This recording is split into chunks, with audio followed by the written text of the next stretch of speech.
Oke, bismillahirrahmanirrahim. Assalamualaikum warahmatullahi wabarakatuh. Waalaikumsalam. Waalaikumsalam. Waalaikumsalam warahmatullahi wabarakatuh. Alhamdulillah rabbil alamin wa bihi naftain ala umur dawadin wassalatu wassalamu ala asrofil anbiya wal mursalin wa ala alihi wa ashabihi rasulillahi ajma'in amma ba'du. Pertama-tama marilah kita ucapkan puji dan syukur kita pada Allah Subhanahu wa taala yang mana pada siang hari ini kita masih bisa berkumpul bersama-sama walaupun dalam kondisi online ya melalui Meet Google untuk bisa melaksanakan presentasi UAS yaitu ujian akhir semester Enterprise Information System. Untuk tema materi kelompok ini yaitu The Business Model dengan berangkatakan saya sendiri Zikri Muammar, lalu ada Dea Sekarningrum, Dinda Cahya dan juga Muhammad Aslan Syahputra. Baiklah, tidak berpanjang waktu, langsung saja kita mulai presentasi materinya. Nah, untuk latar belakang itu tersendiri, Enterprise Information System merupakan sistem berbasis komputer yang dapat melaksanakan seluruh tugas standar bagi semua unit organisasi yang ada di perusahaan secara terintegrasi dan terkoordinasi. Pada AS membahas tentang bisnis model yang merupakan konfigurasi untuk data, antarmuka, pengguna, laporan, dan elemen logika bisnis yang digunakan dalam software yang dipermasalahkan sebagaimana diterapkan oleh pelanggan.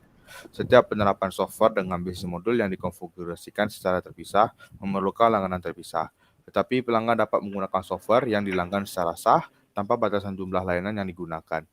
Nah, untuk kepastian yang lebih besar, istilah bisnis model mengacu pada masalah konfigurasi teknis di atas dan tidak menyiratkan preferensi atau batasan pengguna software di salah satu lini bisnis yang dilakukan oleh pelanggan. Nah, untuk rumusan masalah pada pembahasan ini yaitu apa itu bisnis model serta apa saja yang terdapat pada bisnis model tersebut. Nah, tujuannya yaitu mengetahui definisi dari bisnis model itu sendiri serta mengetahui cakupan yang ada pada bisnis modul. Yang pertama yaitu bisnis modul. Nah, bisnis modul ini merupakan konfigurasi untuk data antar muka pengguna, laporan, dan elemen logika bisnis yang digunakan dalam software yang dipermasalahkan sebagaimana diterapkan oleh pelanggan.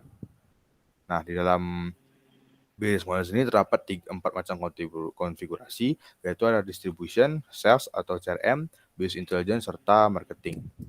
Nah, untuk yang pertama yaitu membahas tentang sales module atau CRM.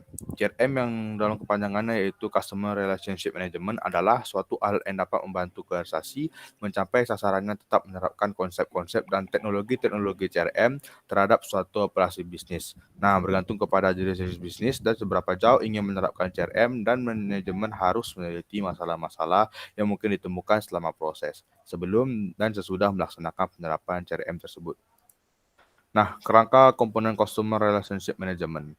Nah, untuk kerangka itu sendiri diklasifikasikan menjadi 3. Ada operasional CRM, analitika CRM, serta kolaboratif CRM. Bisa lihat pada bagian sini. Nah, untuk fase Customer Relationship Management itu bisa lihat di bawah ya, ada beberapa kriteria. Yaitu pertama mendapatkan pelanggan baru, yang dimana fase pertama ini suatu perusahaan atau suatu pemilik usaha itu ketika memiliki sebuah usaha itu langkah pertama yaitu yang mendapatkan pelanggan baru. Nah, untuk fase yang kedua yaitu meningkatkan nilai pelanggan, yang dimana di sini bisa dijelaskan bahwasannya perusahaan ini menjalin hubungan dengan pelanggan melalui pemberian pelayanan yang baik terhadap pelanggannya atau bisa dibilang customer service. Dan yang ketiga yaitu mempertahankan pelanggan yang telah ada, yaitu retain atau resensi, yang dimana itu dapat memberi keuntungan dengan menawarkan apa yang dibutuhkan oleh pelanggan spesifik, bukan yang dibutuhkan oleh pelanggan pasar. Nah, karena nilai produk atau jasa bagi pelanggan adalah nilai proaktif yang paling sesuai dengan kebutuhannya. Nah, fokus perusahaan ini ialah bagaimana mempertahankan pelanggan yang sudah ada pasti memberikan keuntungan bagi perusahaan dan bagaimana mendapatkan pelanggan baru yang belum tentu menguntungkan. Tujuan Customer Relationship Management. Nah, tujuan utamanya yaitu mengadopsi CRM ini ialah untuk meningkatkan ketahanan dan kepuasan pelanggan dan dengan beberapa tujuan sebagai berikut. Nah, yang pertama mengetahui kebutuhan pelanggan pada masa yang akan datang. Nah, yang kedua, membantu perusahaan dalam meningkatkan pelayanan yang lebih baik yang dapat diberikan kepada pelanggan. Yang ketiga, mendapatkan pelanggan baru. Yang keempat, mengetahui perbaikan yang diperlukan oleh perusahaan dalam rangka memuaskan pelanggan. Selanjutnya, mampu menganalisa perilaku pelanggan. Dan yang terakhir, mengurangi biaya yang dikeluarkan dalam rangka mendapatkan pelanggan baru. Karena dengan CRM, perusahaan dapat menahan pelanggan lama untuk tetap loyal pada perusahaan. Nah, manfaat dari customer relationship ini yaitu ada 5. Yang pertama yaitu mendorong loyalitas pelanggan. Nah, aplikasi CRM ini memungkinkan perusahaan untuk memanfaatkan informasi dari semua titik dengan pelanggan, baik melalui web, call center, atau melalui staf pelayanan di lapangan. Nah, dengan adanya konsistensi dan kemudahan dalam mengakses dan menerima informasi, maka bagian pelayanan akan dapat memberikan pelayanan yang lebih baik lagi kepada pelanggannya dengan memanfaatkan berbagai informasi penting mengenai pelanggan tersebut. Nah, yang kedua yaitu mengurangi biaya, yang dimana dengan penerapan CRM ini memungkinkan pelayanan terhadap pelanggan memiliki skema informasi yang spesifik dan juga terfokus, serta dengan menargetkan pelayanan pada pelanggan yang tepat pada saat yang tepat. Nah, dengan demikian, biaya yang dikeluarkan akan menjadi tergunakan secara maksimal dan tidak terbang percuma yang berujung pada pengurangan biaya. Nah, yang ketiga yaitu meningkatkan efisiensi operasional. Nah, yang dimana kemudahan proses penjualan dan pelayanan akan dapat mengurangi risiko, turunnya kualitas pelayanan, dan mengurangi beban cash flow. Nah, yang keempat yaitu peningkatan time to market. Nah, di mana penerapan CRM akan memungkinkan perusahaan mendapatkan informasi mengenai pelanggan seperti data tren pembelian oleh pelanggan yang dapat dimanfaatkan perusahaan dalam menentukan waktu yang tepat dalam memasarkan suatu produk. Dan yang terakhir yaitu peningkatan pendapatan, yang dimana seperti yang telah disebutkan di atas, penerapan CRM yang tepat akan meningkatkan loyalitas pelanggan, mengurangi biaya, dan meningkatkan efisiensi operasional. Oke. Ya, selanjutnya adalah marketing model. Nah, secara sederhana tugas utama dari marketing adalah menciptakan pelanggan, bukan pembeli. Nah, apa bedanya pelanggan dengan pembeli? Pelanggan adalah orang yang butuh dengan produk kita ini, orang yang butuh dengan adanya bisnis kita ini. Sedangkan pembeli adalah orang yang hanya sekedar penasaran atau hanya sekedar iseng untuk beli produk kita ini, kemudian dia tidak berlangganan lagi, kemudian dia tidak hanya sekedar sekali beli gitu. Itu yang namanya bedanya pelanggan dengan pembeli. Karena sebuah bisnis bisa hidup dari pelanggan, dari orang-orang yang butuh dengan produk dan jasa kita ini. Nah, secara sederhana itu tugas marketing jika kita gambarkan dengan grafik pertemanan, karena dengan asumsi bahwa kita semua ini punya circle pertemanan, kita semua ini punya hubungan pertemanan. Jika digambarkan secara hubungan pertemanan adalah tugas marketing adalah memindahkan sebanyak-banyaknya dari orang yang tidak tahu dengan kita menjadi sahabat kita.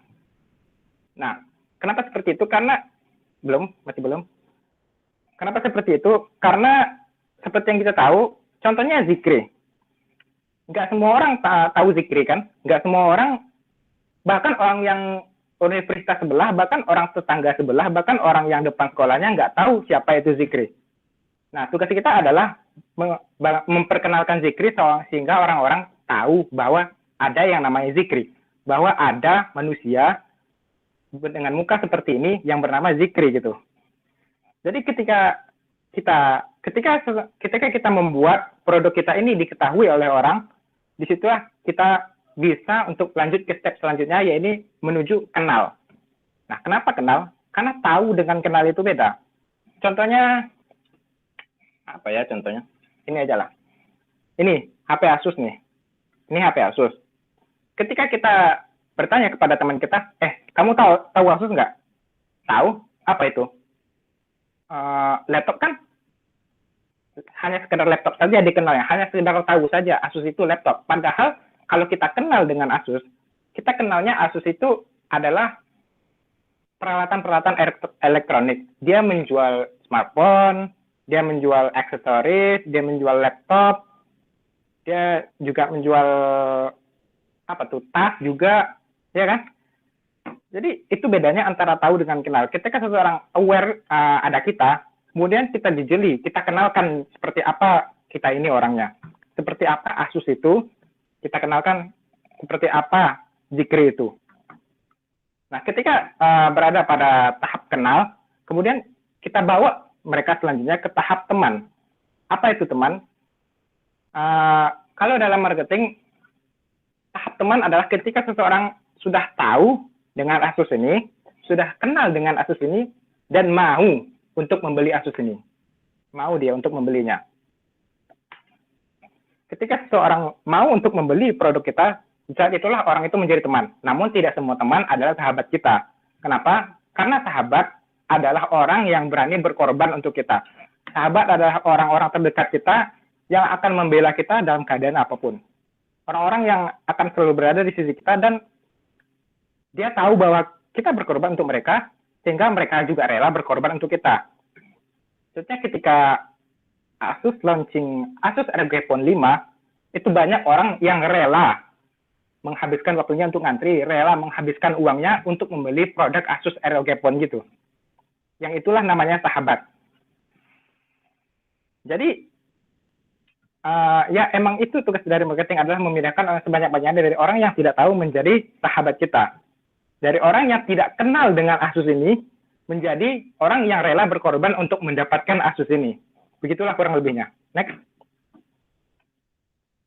Nah, dan salah satu dari tujuan marketing adalah memastikan produk yang dapat dibuat perusahaan dapat dikenal oleh masyarakat, sehingga nantinya perusahaan dapat mendapatkan laba dari penjualannya. Nah, dalam strategi marketing itu secara tradisional ya dikenal dengan 4P. Apa itu 4P? Product, Price, Place, dan Promotion. Next. Nah, yang pertama itu ada produk. Produk itu adalah P yang paling penting dari 4P. Nah, semakin bagus produknya, semakin gampang untuk kita menjual, semakin gampang untuk kita hidup dari produk itu sendiri. Karena sebagus-bagusnya promosinya, sebagus-bagusnya price-nya, sebagus-bagusnya place-nya akan kalah kalau produknya itu nggak bagus. Produk yang bagus ini kayak mana? Produk yang bagus itu kayak bagus secara teknik, bagus secara kualitas, dan beda secara karakter. Nah, kenapa beda secara karakter? Karena orang zaman sekarang itu mencarinya orang yang produk yang berkarakter banget. Produk yang ketika orang itu pakai, orang itu berkata, this is my style, this is my taste. Itu orang tuh merasa, ini gaya saya banget, ini rasa saya banget. Orang itu mencari yang produk yang sesuai seleranya. Jadi semakin bagus produk kita, semakin mudah untuk kita menciptakan sebuah pelanggan. Nah, kalau sebagus apapun promotion kita, sebagus apapun price kita, sebagus apapun place kita hanya akan menciptakan pembeli, bukan pelanggan. Kita hanya akan menciptakan orang yang hanya membeli sekali, kemudian udah. Dia tidak mau lagi membeli karena pengalaman produk yang jelek. Next. Yang kedua ada price. Price ini adalah di mana kita menentukan harga dari produk kita itu sendiri. Namun kita juga bisa mengaplikasikan beberapa strategi pada price itu sendiri. Contohnya adalah price anchor. Price anchor adalah di mana kita menetapkan harga jangkar nih kepada suatu produk, kemudian kita berikan harga alternatif, sehingga orang-orang berpikir harga alternatif ini lebih murah untuk dibeli, sehingga orang-orang akan berpikir untuk membeli harga alternatif daripada harga yang lebih murah. Contohnya di sini adalah ada 3 botol, ada 1 botol harganya $10, 1 botol lagi $30, 1 botol lagi $50. Kita anggaplah botol yang $10 ini isinya 10 mili, sedangkan yang $30 ini 20 mili, sedangkan yang $50 ini isinya 25 mili. Ketika kita menyandingkan antara $10 dengan $30, orang akan berpikir untuk membeli yang $10 karena lebih murah. Namun ketika kita meletakkan harga jangkar, ya ini $50 dengan isi 25 mili, sedangkan yang $30 isinya 20 mili, orang-orang akan berpikir untuk membeli yang 20 mili karena itu lebih murah. Yang 20 mili ini lebih murah. 20 mili dapat $30, sedangkan $50 cuma dapat 25 mili. Masa untuk mendapatkan 5 mili kita menambah $20 gitu kan? Makanya orang akan berpikir untuk membeli yang $30 karena merasa itu lebih murah daripada yang $50. Next. Selanjutnya ada Flash.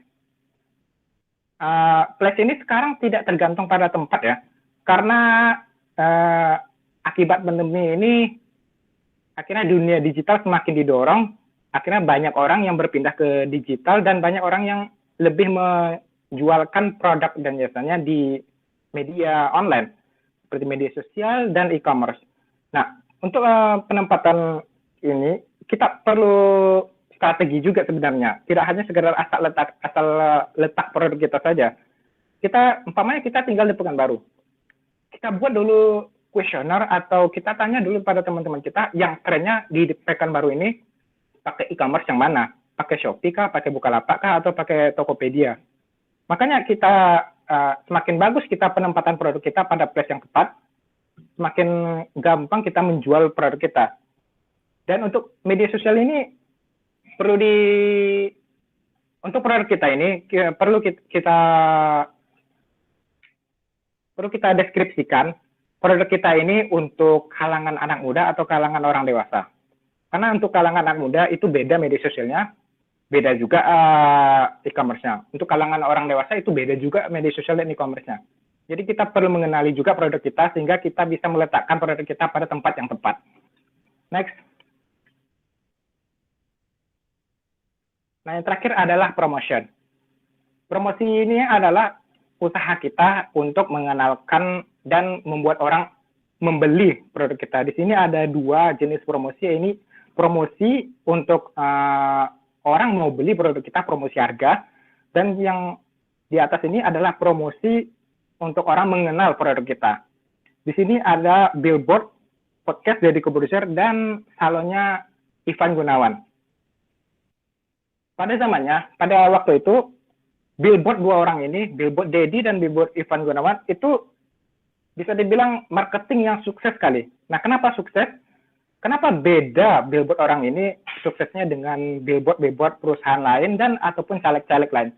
Karena ketika mereka masang billboard, kronologinya begini. Ketika Deddy Corbuzier pertama kali masang billboard, kemudian Ivan Gunawan merasa risih dengan billboard Deddy Corbuzier ini sendiri. Kemudian dibalaslah billboard itu dengan sebuah billboard juga. Jadi pertarungan billboard jadinya kan. Nah, ketika ada pertarungan billboard ini menjadi rame di media sosial, menjadi rame di Twitter, menjadi rame di Instagram, sehingga dibicarakan oleh orang-orang. Jadi strategi promosi yang bagus, strategi marketing yang bagus adalah produk kita itu dibicarakan oleh orang. Nah, karena zaman sekarang adalah zamannya media sosial, semakin banyak orang berbicara akan produk kita atau jasa kita di media sosial, maka semakin bagus juga promosinya, semakin bagus juga penjualan dari produk kita. Jadi pada intinya, ketika kita membuat sebuah promosi, itu harus dibicarakan di media sosial. Karena di media sosial sekarang itu orang lebih mudah untuk mencari tahu produk kita. Orang lebih mudah untuk awareness terhadap produk kita. Next, silahkan lanjutkan kepada Dea.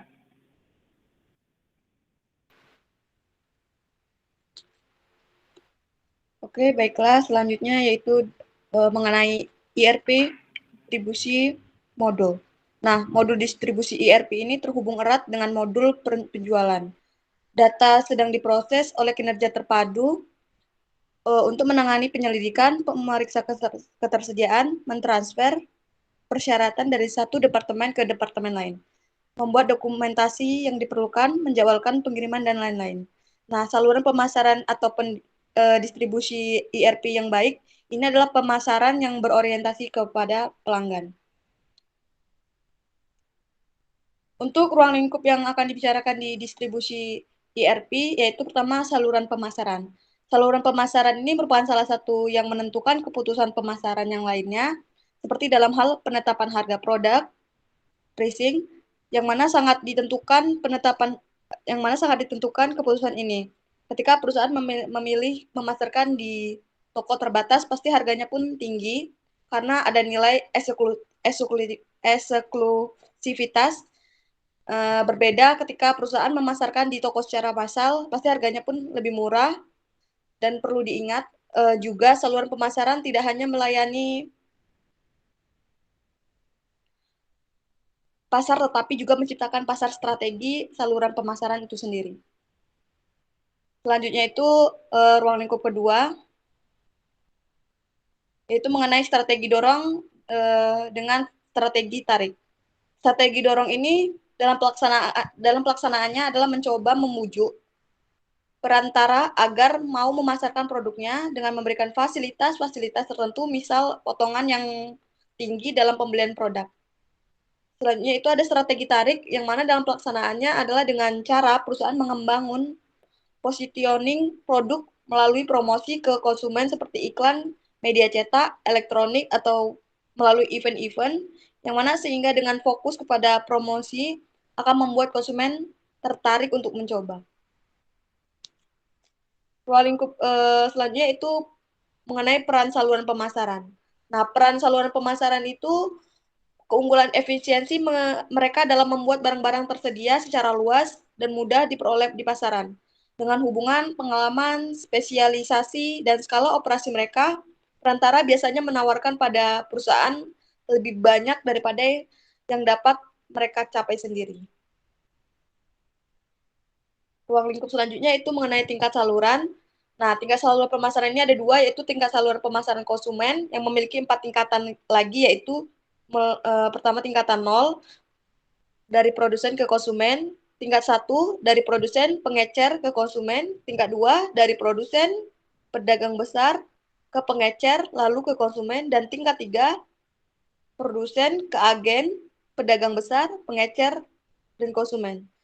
Nah, satu lagi yaitu saluran pemasaran industri yang memiliki 4 tingkatan, yaitu pertama tingkat 0, produsen pemakai industri, selanjutnya tingkat 1, produsen distributor industri ke pemakai industri, selanjutnya itu tingkat 2, produsen agen ke distributor industri, lalu ke pemakai industri, dan tingkat 3. Selanjutnya mengenai ERP Business Intelligence Module akan dijelaskan oleh Dinda.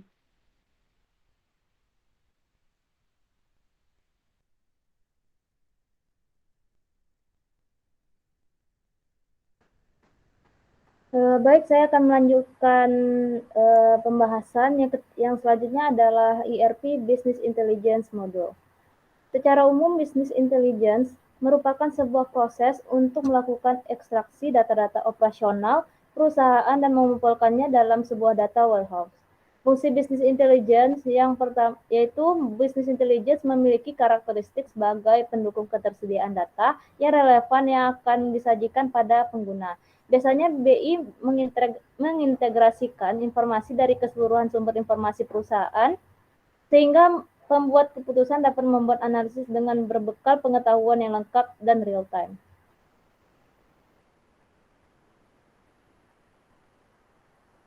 Implementasi Business Intelligence ada 3, yaitu top-down approach, bottom-up approach, dan tactical approach.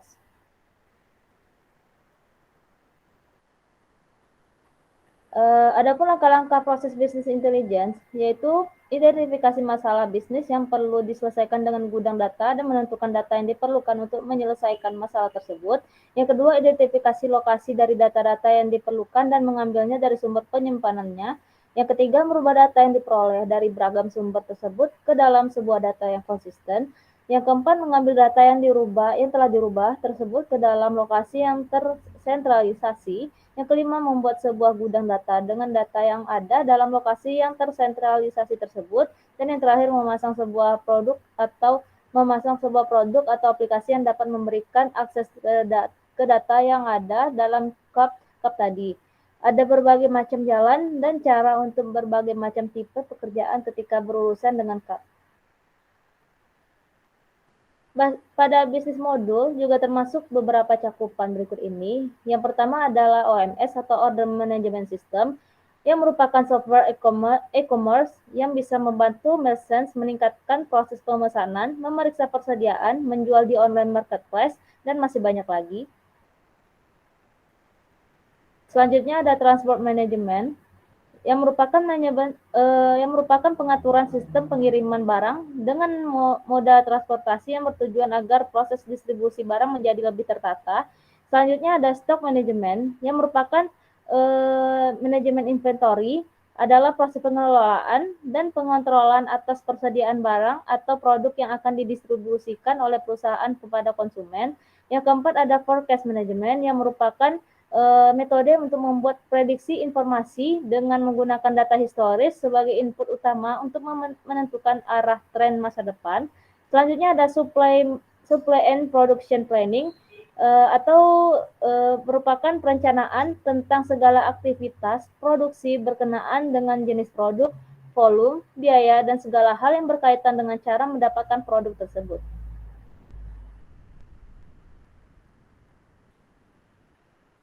Selanjutnya ada financial management. Financial management merupakan keseluruhan aktivitas perusahaan yang berhubungan dengan usaha mendapatkan dana yang diperlukan dengan biaya yang minim dan syarat-syarat yang paling menguntungkan beserta usaha untuk menggunakan dana tersebut secara efisien. Selanjutnya ada master data management yang merupakan kombinasi dari proses, orang, dan teknologi yang dapat membantu organisasi mencapai dan mempertahankan pandangan yang konsisten tunggal data bisnis penting di seluruh perusahaan. Adapun kesimpulan yang dapat diambil yaitu dari pembahasan modul ini kita dapat mengambil suatu kesimpulan bahwa saluran pemasaran terbaik adalah saluran pemasaran berorientasi pada pelanggan. Dalam merancang sistem saluran pemasaran yang berorientasi pelanggan diperlukan adanya analisis kebutuhan pelanggan, menetapkan sasaran atau tujuan saluran dan kendala yang akan dihadapi, mengidentifikasi alternatif saluran utama, dan mengevaluasi alternatif saluran utama. Setelah sistem saluran pemasaran yang berorientasi pada pelanggan tersebut sudah dirancang dengan baik dan telah memutuskan desain saluran terbaik, perusahaan harus menerapkan dan mengelola saluran yang dipilih. Manajemen saluran pemasaran meminta untuk memilih anggota saluran, mengelola dan memotivasi anggota saluran individu dan mengevaluasi kinerjanya dari waktu ke waktu. Adapun saran pada modul ini yaitu dari pembahasan yang penyusun sajikan, penyusun hanya fokus pada definisi cakupan bisnis modul. Selanjutnya, semoga di masa yang akan datang, penyusun dapat mengkaji lebih dalam lagi. Penyusun mengharapkan saran dan kritik yang bersifat membangun untuk perbaikan makalah-makalah selanjutnya. Terima kasih. Baiklah, terima kasih. Sekian presentasi dari kelompok bisnis modul. Apabila ada kekurangan, mohon dimaafkan. Wabillahi taufiq wal hidayah. Wassalamualaikum warahmatullahi wabarakatuh. Waalaikumsalam warahmatullahi wabarakatuh.